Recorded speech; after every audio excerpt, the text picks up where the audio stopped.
Welcome to the Lincoln Hills Volleyball Club. Our club was formed in 2006 in order to promote recreational volleyball for the residents of Sun City, Lincoln Hills. Members play is scheduled during the week and on Saturday at the Calaga Springs Indoor Pool. The Water Volleyball Club takes pride in its program and provides training through mentoring, play, and videos. No matter what your level of play, you will find our members to be welcoming, supportive, and enthusiastic about this great sporting activity. There are 2 training videos available on our website, Basic Skills and Advanced Play. The information provided is meant to instruct you as to the ideal way to perform the basic movements for water volleyball at Lincoln Hills. However, for those of you who may have some physical limitations, discuss alternatives with your mentor. This video is on basic skills, but let us first introduce you to water volleyball at Calaga Springs. The pool is heated and is usually divided up into 5 lanes for swimming and water exercises. To set up the court, members disconnect and move 2 of the lane dividers on the near side and reconnect them to the 3rd divider in the middle. This becomes the far sideline. The floating net and back lines are then installed, forming the court boundary. 2 lanes are left open for the swimmers. Another court is set up in the same space to the south. The 2 courts can be used for the same or different types of play. The court size is approximately 22 feet in width and 33 feet in length. Each end of each court can be reduced in length to accommodate a smaller group. The net height is an average of 7.5 feet above the pool floor. Because the pool depth varies from 3.5 feet at the near sideline to 4.5 feet at the far sideline, which is the middle of the pool, the net is sloped downwards to maintain a consistent height for the players. Players are advised to wear beach shoes while they are in the pool area to keep street materials from getting into the pool. Some members wear gloves to protect their hands. Showers should be taken before and after entering the pool. The starting time for play varies depending on the day and the skill level. See the club's schedule. Recognizing that members have different athletic abilities, he or she may be assigned to recreational or competitive teams. Everyone starts at level 1, but mentoring programs are designed to move players forward to higher levels. Players should realize that due to aging or change in physical abilities, they might be moved down a level for their protection or in consideration of their fellow players.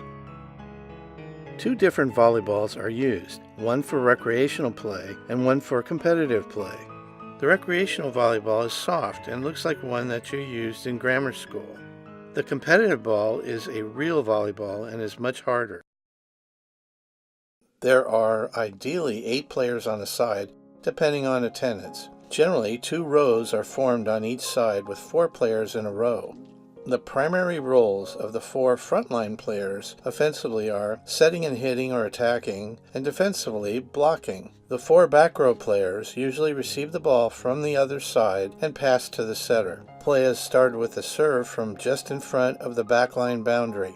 The positions are numbered as shown on each side. When a serve is earned, players rotate clockwise as shown, so that the players in the front line move right and the player in position 2 moves to the serving position.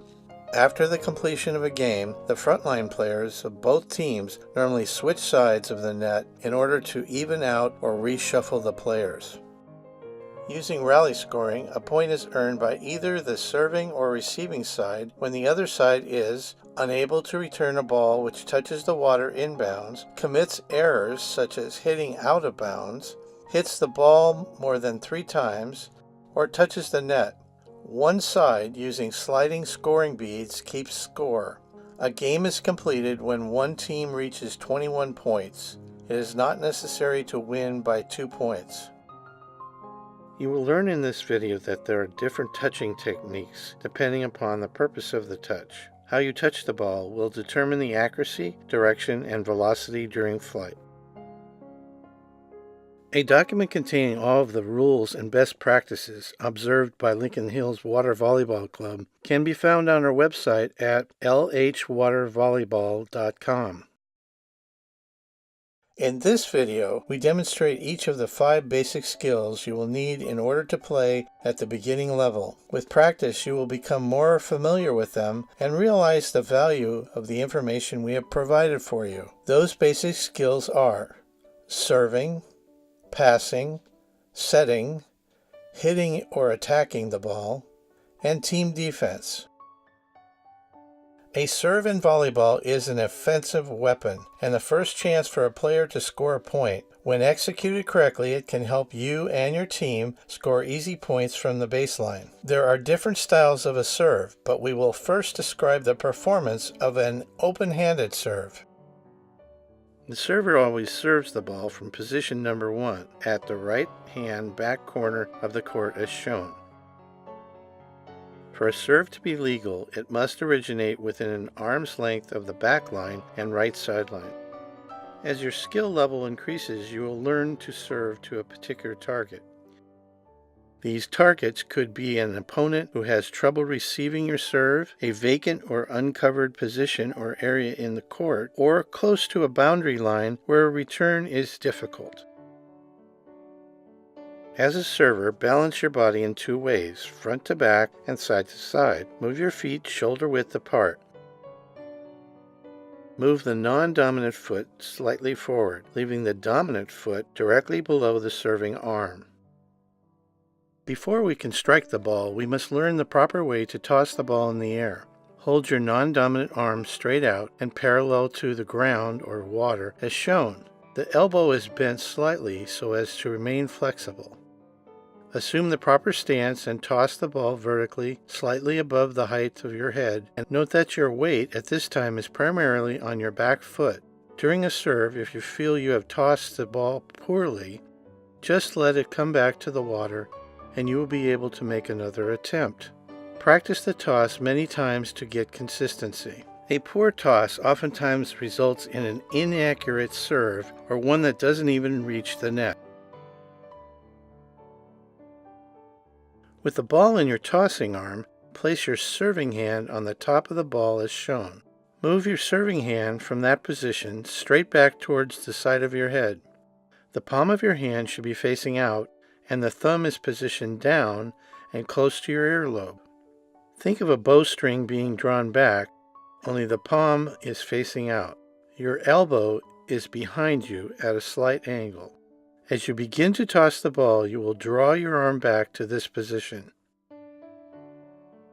When you strike the ball, your hand will be slightly cupped with fingers touching each other. The wrist is cocked and, at the point of impact, is snapped forward with your fingers extending towards the target. Strike the ball in the middle back as shown. This demonstration, in slower motion, shows the movement of the tossing and serving arms without the ball. At the same time the ball is tossed and is coming back down and slightly above the head, move your arm forward to strike the ball in the middle and using force, snap your wrist at the same time. Now, in real time, here are both a demonstrated serve and an actual serve from the water. This will produce a controlled hit with some power. Note that during the strike, your upper body is moving forward, shifting its weight to your non-dominant foot, moving it forward. For directional control, follow through with your arm and fingers pointing toward your intended target. We will demonstrate 2 serves out of water. One is a jump serve and the other is a push-through serve.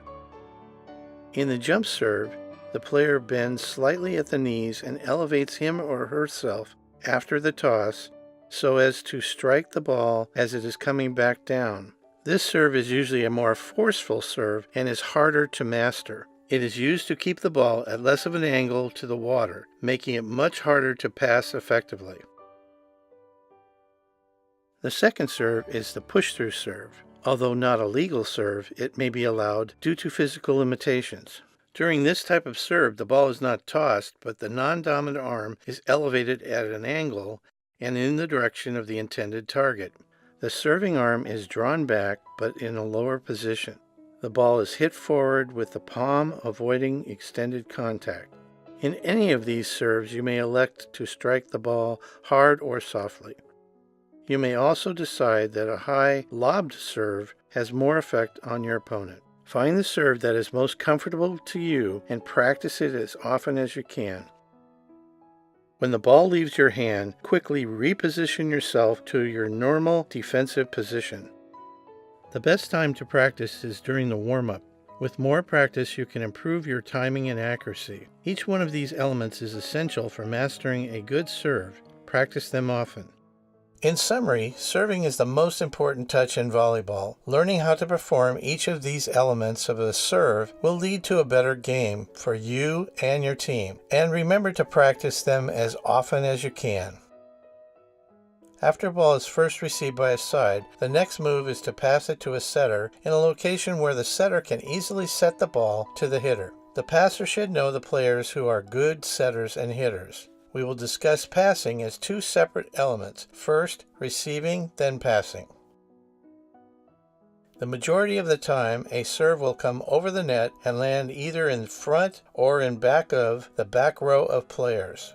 Other returns by the opposing side may also be directed to the same area of the court. All players should stay alert, be aware of the location of the ball at all times, and try to anticipate ball placement by your opponent. To be ready to receive the ball, initially stand with your feet shoulder length apart with one foot slightly forward. This will give you both balance and stability, as in a serve. Since you may have to move in any direction, stay flexible by keeping your knees slightly bent and create some minor motion, side to side or front to back, similar to a tennis player. This movement also reduces the opponent's ability to target any specific area surrounding you. Start with your hands in the air, but as the ball comes towards you, get under it and place your hands near your forehead with your fingers spread apart and slightly curved in. In this position, your fingers would not have to move much to receive the ball. Two hands are preferred for control and accuracy, but there might be a time when your only choice is to use one hand to receive and pass the ball. All players should start with their hands up, facing the server or hitters on the opposite side. As the ball passes over the net, they open up or turn towards the ball so they can be in a better position to receive a pass. Players in the back row will normally be passing to a setter in the front row. You will learn after a while who may be the best player to set the ball or hit the ball over the net. From your current position, observe the surrounding players and pick your passing target. Even though you may have previously picked a target, based on the direction and velocity of the ball, you may have to quickly change that decision. Be flexible and ready to do so. In receiving, we learned that you should be square with the direction of the ball, move towards the ball, and get under it. As the ball hits your hands, expand your fingers and push the ball upward and high with your arms in the direction of your intended target. A ball that is passed high will give the receiver more time to plan their next move. You may also want to call out their name so that they are ready to receive. Normally, if you are passing to a setter, pass the ball at least 2 feet from the net and just in front of their hands. Practice receiving and passing with your fellow teammates so that you can control the height and direction of your pass. Whether you're passing, setting, or hitting the ball, you cannot cradle it for any length of time, as shown by the player on the right. This is an illegal touch. Your touch has to be momentary.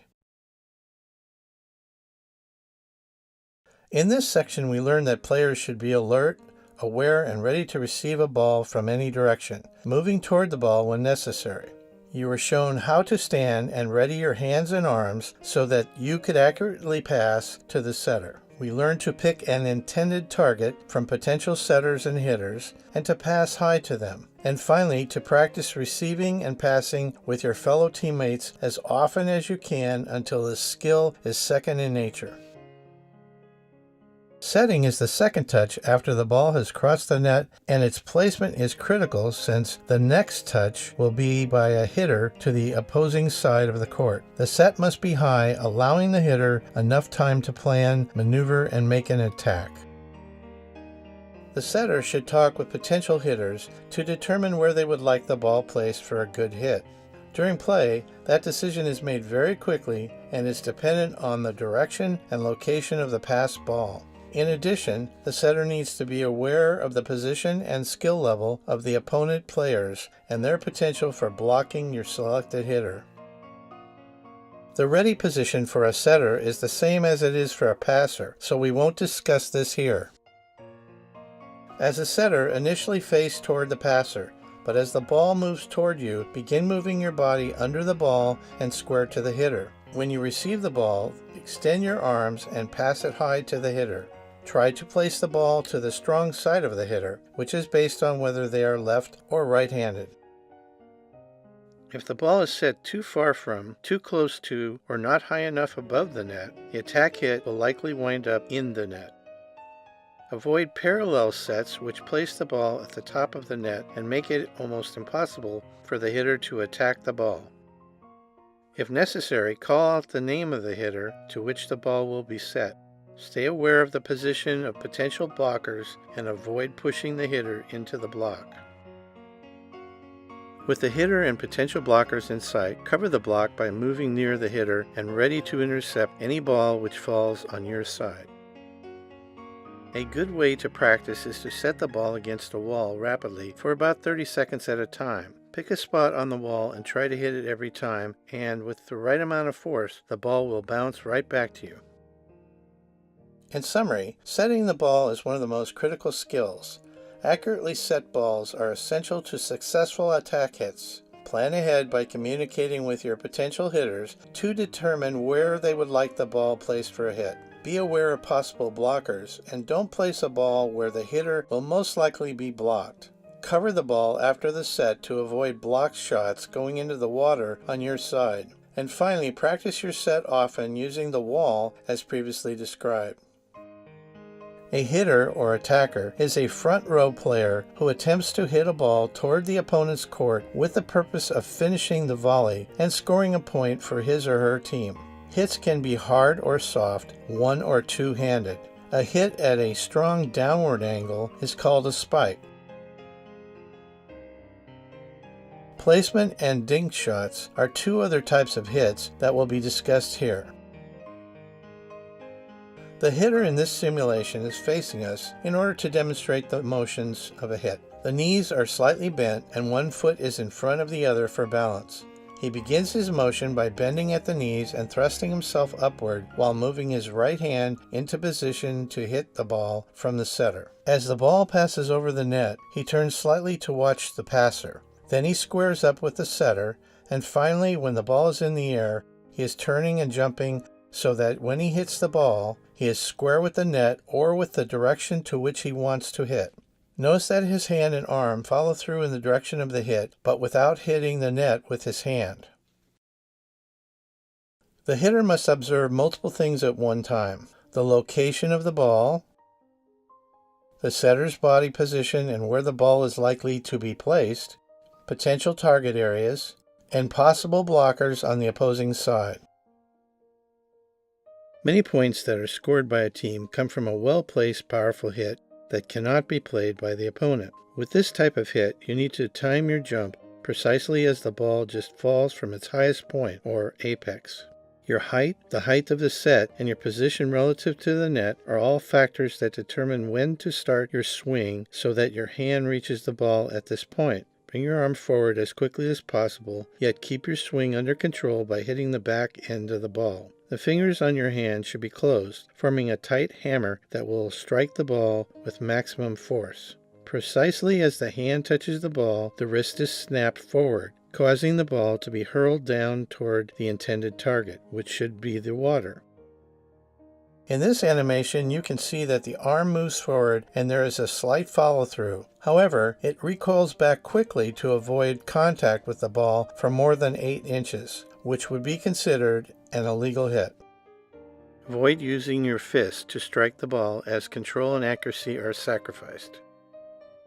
In these demonstrations, we show 2 placement shots, one to the back corner or back line, and the other to an area which would be just behind the back row. As you can see, the placement shot is not as aggressive as the powerful shot. The dink shot is a very effective way to minimize the goals of a blocker or blockers. As the ball is at its apex, you may notice 2 very strong blockers positioning to block the attack. The blockers are anticipating a powerful shot and are going to draw close to the net. Realizing this, the hitter will use her fingertips rather than the hammer hand and push the ball over the blockers so that it lands behind them. As the blockers are in close proximity to the net, they are effectively out of the play. When you use a dink shot instead of a pounding shot, players may think twice before jumping to block, giving you a free shot into the water. In this rally, the hitter strikes first with a soft one-handed hit. But on the second round uses a two-handed push shot to hit the ball into the water. This type of shot can be very effective as the hitter uses more of their body weight to push the ball in the direction of the target. During play, touching the net is always a violation. This most frequently occurs when a hitter is attacking the ball. As a hitter, you must be always aware of your position relative to the net in order to avoid contact. If a blocker pushes the net back into you, the blocker is at fault and the point is awarded to your team. If both players crash into the net at the same time, the best solution would be to replay the volley without any points being awarded. Hitting, or attacking the ball, is the most difficult skill to master in water volleyball because timing is so critical.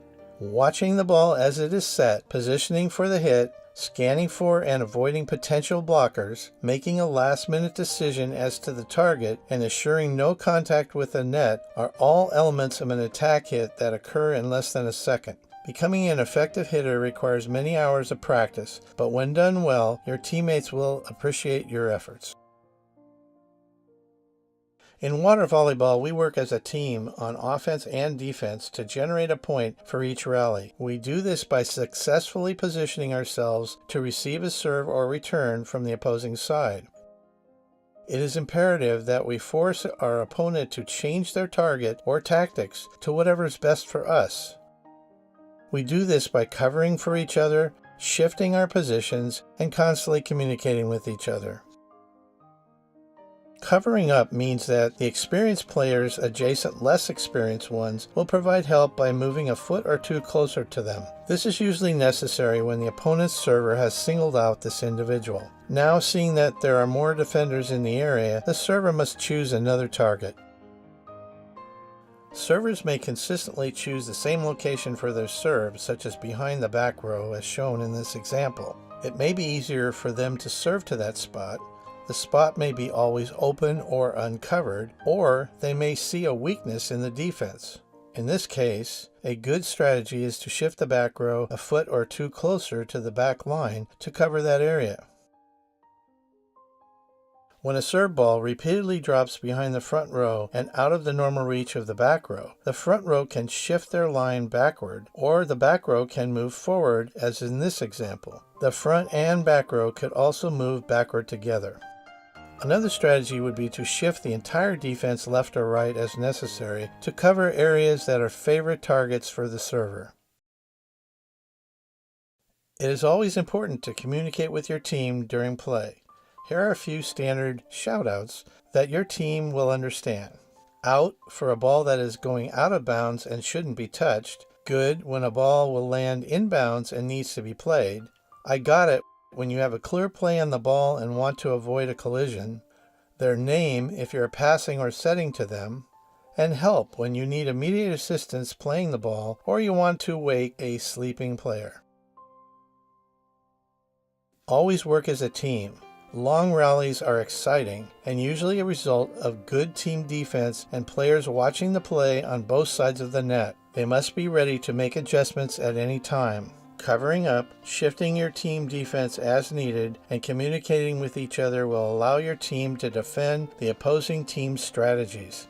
Good team defense can win a lot of games and produce good feelings amongst your teammates. Remember to practice these techniques whenever possible. In this video, you have learned 5 basic skills that are used in water volleyball at Sun City Lincoln Hills: serving, passing, setting, hitting or attacking the ball, and team defense. You are now ready to enjoy this great sport and play with your fellow club members. If you haven't already applied for membership, go to Getting Started on our website at lhwatervolleyball.com. This video was brought to you by a whole lot of dedicated water volleyball club members who sat in the water for hours and didn't complain, so that you could have a head start in your learning process. In addition, there were a number of water volleyball club members who were there in support of the production, as well as members from the Videography group and Photography club who volunteered their time and equipment. This video is dedicated to the memory of Manny Pick, who tragically passed away in October 2016. His contribution to this production was substantial and much appreciated.